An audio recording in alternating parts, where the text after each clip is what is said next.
오늘 본문은 길지 않은 시입니다. 그런데 이 길지 않은 시의 시작이 1절과 2절 이 짧은 두 절 안에 연이은 질문이 4가지나 반복이 됩니다.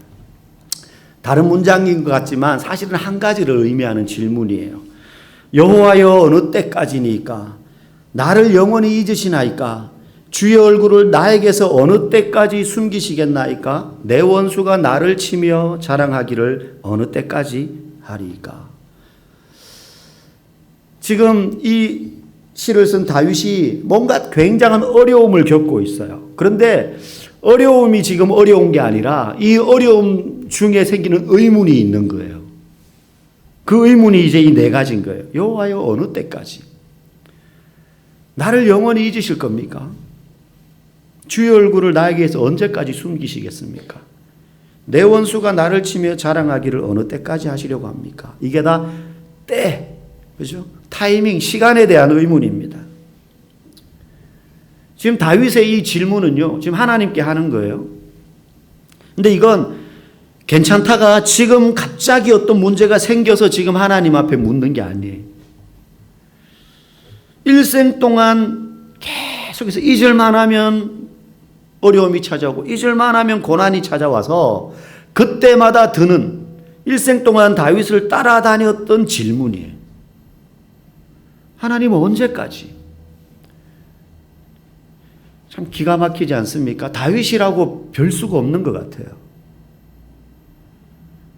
하나님과 친밀한 관계였던 다윗도 끊임없이 하나님께 이 질문을 던지는 거예요. 여러분, 우리도 이와 같은 의문을, 질문을 하나님 앞에 할 때가 많이 있습니다. 그죠? 하나님 언제 이 고난이 끝나겠습니까?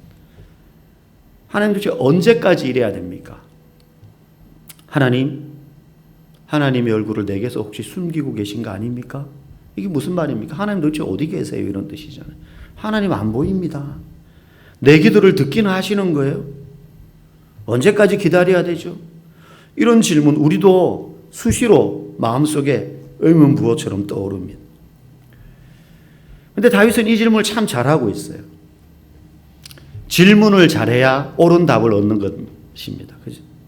몸이 아파서 병원에 갔는데 환자가 의사한테 이 병의 원인이 뭡니까? 어떻게 해야 나을 수 있습니까? 뭐 이런 거 물어야 되잖아요. 그러면 이제 의사가 이거는 왜 걸렸고 병명은 뭐고 이렇게 이 주사를 맞으면 이 약을 먹으면 이런 효과가 있을 테니 나을 수 있습니다. 뭐 이런 이제 대답을 얻을 때 옳은 질문에 옳은 답을 얻게 되는 거 아니겠습니까? 근데 가서 여기 월세는 얼마나 합니까? 의사한테. 의사 되신 지는 얼마나 되셨어요? 뭐 이런 질문하면 자기 지금 몸이 아파서 갔는데 거기에 아무런 도움이 안 되는 질문. 옳은 질문을 해야 되죠. 다윗은 평생 동안 이 고난과 시련이 따라다닌 사람이에요. 왜 자신이 인생이 이렇게 고달픈지 늘 마음속에 의문이 있는 거예요. 분명히 하나님이 선지자를 통해서 사무엘이 내 아버지 집에 있을 때 사무엘을 통해서 이는 내 마음에 합한 자다. 그러면서 장차 왕으로 삼으실 것을 예언했는데 다윗의 인생은 순탄하지 않은 거예요. 끊임없이 시련이 따라붙는 겁니다. 아이러니하죠.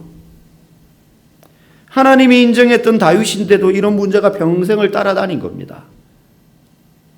우리가 성경을 인물별로 연구를 해보면요, 참 재미있는 사실이 다윗은 물론이고 아브라함도 그렇고 요셉도 그렇고 야곱도 그렇고 뭐 신약에 나오는 많은 사도들도 그렇고 우리가 소위 뭐 하나님의 어떤 일꾼들 그러면 딱 떠오르는 여러 유명한 성경의 인물들이 정말 삶의 어려움이 뒤따랐고 또 개인적인 성품의 약점들이 이런저런 모양으로 많이 있었던 부족했던 사람들인 걸 알 수 있는데 다윗은 성품적으로는 어땠는지 모르지만 그의 인생에 말할 수 없는 고난과 시련과 문제가 계속 따라다닌 사람이라는 건 우리가 너무 잘 알 수 있어요.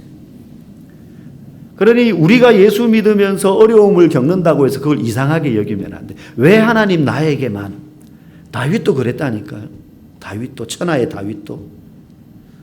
예수 믿는다고 문제없는 인생은 아무도 없기 때문에 그렇습니다. 다윗조차도 그랬어요. 심지어 다윗은 자기를 괴롭히는 원수가 있었습니다. 여러분 좀 힘든 이런저런 문제도 있고 또 저 사람들이 좀 마음이 지금 어렵다 있지만 그렇다고 해서 저 왼수 뭐 이렇게 생각할 만한 사람이 흔하진 않잖아요, 우리 주변에. 근데 다윗은 2절에 말해요. 내 원수가 나를 치며 자랑하기를. 그냥 나 혼자 소가리하고 말 문제면 괜찮은데 원수 같은 인간이 따라다니는 거예요. 내 원수가 나를 치며. 여기서 친다는 건 진짜 물리적인 폭력을 행사하는 것만이 아니라 실제 다윗은 그런 원수들도 있었습니다. 근데 끝까지 괴롭히는 사람들이죠. 따라다니면서 한번 스쳐 지나가는 사람이면 괜찮아요. 안 보고 말 사람이니까. 근데 이놈의 원수는 계속 따라다니는 거예요. 계속. 평생 괴롭히는 사람. 그런 사람이 원수죠, 원수. 어찌나 괴로운지 1절에 다윗이 이렇게 고백합니다. 주의 얼굴을 나에게서 어느 때까지 숨기시겠나이까. 하나님이 진짜 숨으신 건 아니죠. 다윗이 못 찾도록 어디 꽁꽁 숨어 계신 건 아닙니다, 하나님이. 근데 다윗이 그렇게 느끼는 거예요. 하나님 도대체 어디 있습니까? 그 말은 다윗이 하나님 안 찾은 게 아니라는 거예요. 하나님의 이름을 안 부른 게 아니라는 거예요. 원수가 자기를 치며 막 자랑할 때 하나님 도와주세요 하고 불렀는데도 하나님이 마치 숨으신 것처럼 느껴지는 갑갑함, 답답함, 영적인 어두움 가운데 있다고 생각되는 그런 순간인 거죠. 다윗도. 우리도 그럴 때가 있죠. 2절에 다윗은 또 이렇게 말합니다. 나의 영혼이 번민하고 종일토록 마음에 근심하기를. 그 원수에 대한 그 마음의 미운 감정, 괴로움, 어려움 이런 것 때문에 마음이 괴롭고 불편한데 그런 상태가 하루 종일 계속되는 거예요. 종일토록 마음에 근심하기를. 이게 막 괴롭다가도 그 문제를 좀 잊어버릴 수 있잖아요. 다른 어떤 환경에 가면 환경이 바뀌거나 다른 좀 반가운 일이 생기면. 그런데 이게 그게 아닌 거예요. 그 생각이 떠나지 않는 거예요. 계속 묵상되는 거죠. 그놈의 원수. 밥을 먹을 때도 생각나고 운전할 때도 생각나고 직장에서 일하다가도 갑자기 생각나고. 예전에 이제 저희 어르신들 부모님들이 막 되게 힘들게 사셨잖아요. 막 노동을 하셨단 말이에요. 그래서 막 여기저기 이제 지금 저희 세대 또 저희보다 더 어린 세대보다도 이제 수명이 짧았던 것 아닙니까? 왜냐하면 고생을 많이 하셔서 그래요. 근데 이분들이 나중에 퇴직하고 난 다음에요. 할 일이 없어지니까 몸이 더 아파요. 그런 얘기 많이 들어요. 가만히 있으니까 몸이 더 아프다는 거예요. 차라리 일해야 안 아프다는 거죠. 왜? 일할 때는 그 아픈 걸 진짜 일해서 안 아픈 게 아니라 일할 때는 아픈 걸 잊어버리는 거예요. 그런데 일 안 하면 아픈 거죠. 다윗은요, 일할 때도 그 생각이 나는 거예요. 종일토록. 그 생각이 떠나지 않는 거죠. 다윗의 고민은 여기서 그치지 않습니다. 우리 4절 말씀 같이 한번 읽어보겠습니다.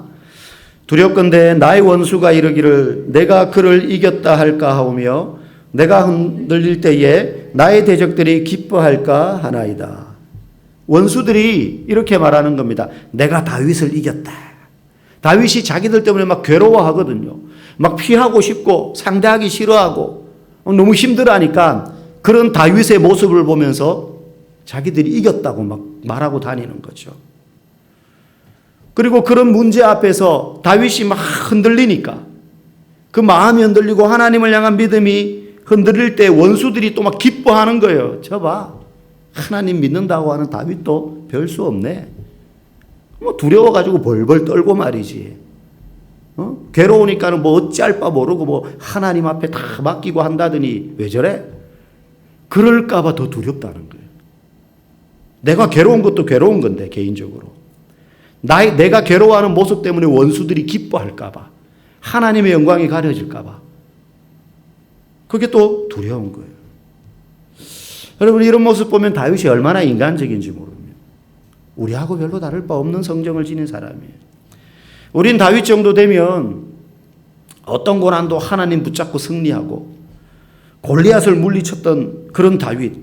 두렵거나 피하지 않고 하나님 붙잡고 직진하는, 그래서 승리하는 그런 사람일 것만 같이 여겨집니다. 그런데 정작 다윗은 사울의 위협에 평생 쫓겨다니고 고난과 문제 앞에서 이렇게 걱정이 많고 근심이 되어서 하루 종일 그 생각 때문에 밤잠을 설칠 정도로 그렇게 힘들어하는 다윗이었어요. 우리가 하는 것처럼 우리도 그렇게 생각하잖아요. 오지 않을 일, 아직 일어나지 않은 일에 대한 걱정을 미리 당겨서 하는 거예요. 혹시 내가 지금 이렇게 두려워하는 것 때문에 원수들이 기뻐하면 어떡하죠? 나의 이런 흔들리는 마음 때문에 그 원수들이 우리가 다윗을 이겼다고 말하면 어떡하죠? 아직 일어나지 않은 일인데 지금 두렵고 걱정이 되니까 그 일을 당겨서 막 염려하는 거예요, 지금. 그러니 우리도 신앙생활 하다가 이제 걱정을 하기 시작하면 그게 묵상에 대해서 꼬리에 꼬리를 물고 생각이 확장되지 않습니까? 그러면 아직 일어나지 않은 염려들도 미리 당겨서 막 가잖아요. 이거 이렇게 되면 어떡하지? 이럴 가능성, 요럴 가능성, 저럴 가능성이 있는데 이 가능성 끝에 있는 염려, 이 염려, 저 염려, 이렇게 되면 어떡하고 저렇게 되면 어떡하지? 이걸 우리가 미리 다 갑으로 해서 당겨서 쓰는 것처럼 미리 이제 막 걱정합니다. 다윗도 그랬어요. 우리도 그럽니다. 그런데 혹시 우리에게 그런 모습이 나타나더라도 그게요, 내가 믿음이 없어서 그렇구나, 하나님을 신뢰하지 못해서 그렇구나 라는 것만은 아니라는 사실을 여러분 아셔야 돼요. 아무리 믿음 좋은 사람도, 아무리 하나님과 가까이 친밀하게 지내던 사람도 현실의 문제 앞에서 괴로울 수밖에 없어요.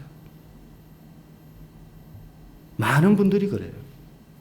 그거 가지고 믿음 없어서 그래 이렇게만 말할 수 없다는 거예요. 먹을 거 없으면 배고픈 거고요.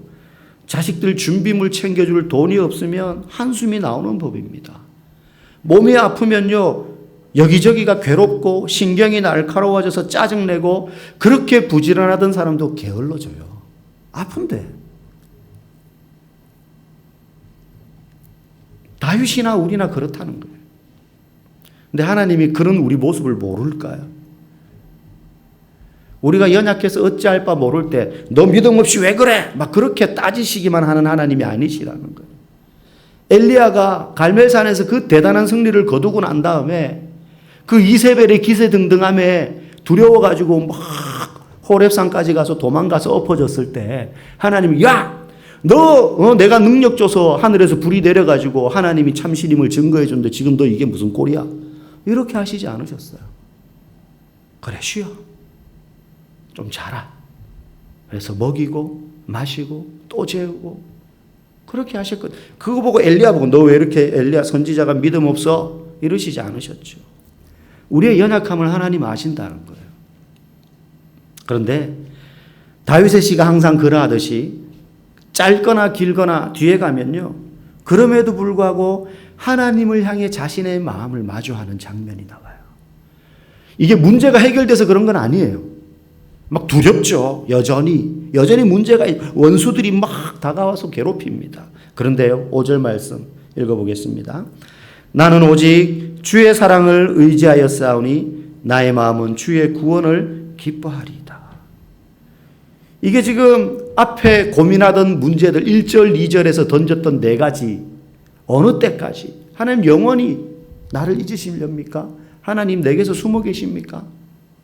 그때 던졌던 질문에 대한 해답을 얻었기 때문에 하는 말도 아니에요. 고민이, 문제가 그렇게 간단히 해결되는 게 아니지 않습니까? 지금 1절에서 6절까지 뭐 요 시간만큼 생각했다 그래서 고민이 갑자기 해결되는 게 아니란 말이에요. 여전히 해석이 되지 않는 문제가 놓여 있고 당장 풀리지 않는 인생의 문제 앞에서 질문을 하나님 앞에 던지는 거예요. 하나님은 언제까지 도대체 숨어 계시는 겁니까? 하나님 앞에 그 질문을 풀리지 않는 인생의 문제를 던져놓되 확실한 사실을 붙잡는 것이 지혜로운 건데 다윗이 지금 그걸 택했다는 거예요. 지금 내 앞에 놓여있는 문제가 해결되지 않는데 이 문제가 풀려서가 아니라 풀리지 않음에도 불구하고 내가 한 가지 확실한 거 하나는 알고 있다는 거죠. 그게 뭐냐? 주의 사랑. 우리가 아까 4곡을 쭉 불렀는데 찬송가 2곡과 CCM 두 곡을 부르는데 다 주님의 사랑에 대한 찬양이었어요. 주의 사랑 나를 찾네. 주의 사랑 나를 아네. 5절에 그렇게 이야기하지 않았습니까? 나는 오직 앞에 이제 그런 어려움을 쫙 이야기했어요. 그리고 그러나 나는 오직 주의 사랑을 의지하여 싸우니. 지금 내가 원수들의 비난과 조롱과 공격 때문에 고민이 되어 밤잠을 못 자겠다. 언제까지 이 일이 계속될는지, 하나님이 지금 내게서 왜 얼굴을 숨기시는 것 같이 계신지, 응답하시지 않는지 모르겠다. 이해가 안 되고 해석이 안 된다. 왜 이런 일이 내게 일어났을까? 왜 지금이냐? 왜 나에게냐? 풀리는 게 하나도 없는데 한 가지는 내가 안다. 이 문제 앞에서 두려워 떨고 하나님 앞에서 하나님 도대체 어디 계세요? 마치 믿음 없는 자의 고백처럼 그렇게 이야기하는 연약함 가운데 있는 나를 여전히 사랑하고 계시다는 거. 너 믿음 없이 너 아직 자격이 안 돼. 좀 더 믿음 생기거든 나한테 찾아와. 그럼 내가 응답해 줄게. 이러시지 않고 하나님 마치 믿음은 온데간데 없이 사라져서 하나님 어디 계세요 도대체? 언제까지 내가 이래야 돼요? 언제까지 왜 내게 이러고 있는 나를 그럼에도 불구하고 여전히 사랑하신다는 사실 하나는 내가 안다는 거예요. 지금 다윗이 내가 주의 사랑을 의지하여 싸우니 라는 말은 그 말이에요. 우리도 알잖아요. 예수님을 통해서 하나님께서 우리를 얼마나 사랑하시는지를 보여주셨잖아요.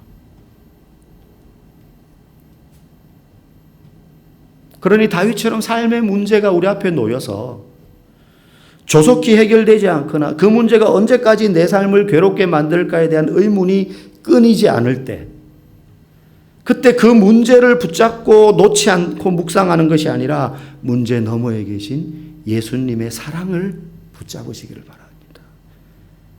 문제는 여전해도 그것보다 더 큰 예수님의 나를 향하신 사랑도 여전하다는 것. 이 사실 한 가지를 저와 여러분이 의지할 때에 오늘 이 마지막 6절의 다윗의 고백처럼 내가 여호와를 찬송하리니 이는 주께서 내게 은덕을 베푸심이로다. 이런 찬양이 저와 여러분의 입술에서 진실되게 고백될 줄로 믿습니다. 이 주님의 사랑이 우리 안에 충만해지기를 주님의 이름으로 간절히 축복합니다.